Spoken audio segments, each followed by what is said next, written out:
আমাদের যেখানে লক্ষ লক্ষ টাকার ট্রানজাকশন হয়েছে, তো তাহলে পরে দাঁড়িয়ে এখন প্রশ্ন গোটা পশ্চিমবঙ্গকে একটাই করছে না, আরে ও নান্দালাল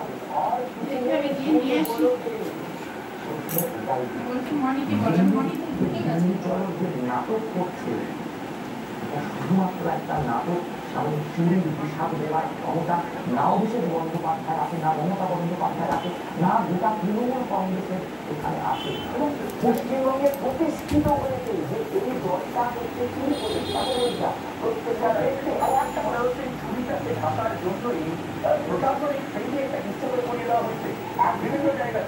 আমরা পুলিশ কি এতটাই অপরাধ করতে হতে পারে কখনো না? পুলিশ অপরাধ নয়, কারণ কোভিডের সময় তো আমরা দেখেছিলাম একটা পুরোনো লাঠি ভিডিওটা নিশ্চয়ই মনে আছে, যেটা পুলিশকে মারা হয়েছিল।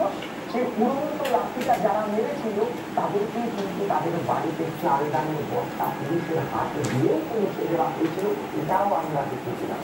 আমরা পুলিশকে টেবিল তলায় দুটোকে দেখেছিলাম। আমি বলি আমরা পুলিশকে মেনের পরে একটি অবস্থা, যেখানে পাশের ওয়ার্ডে বডি হাতে দাঁড়িয়ে কিন্তু বক্তৃতা করছেন, তার কনস্টিটিউয়েন্সিতে কি হয়েছে আমরা গোটা কালিয়াচক থানাকে জ্বলতে দেখেছিলাম।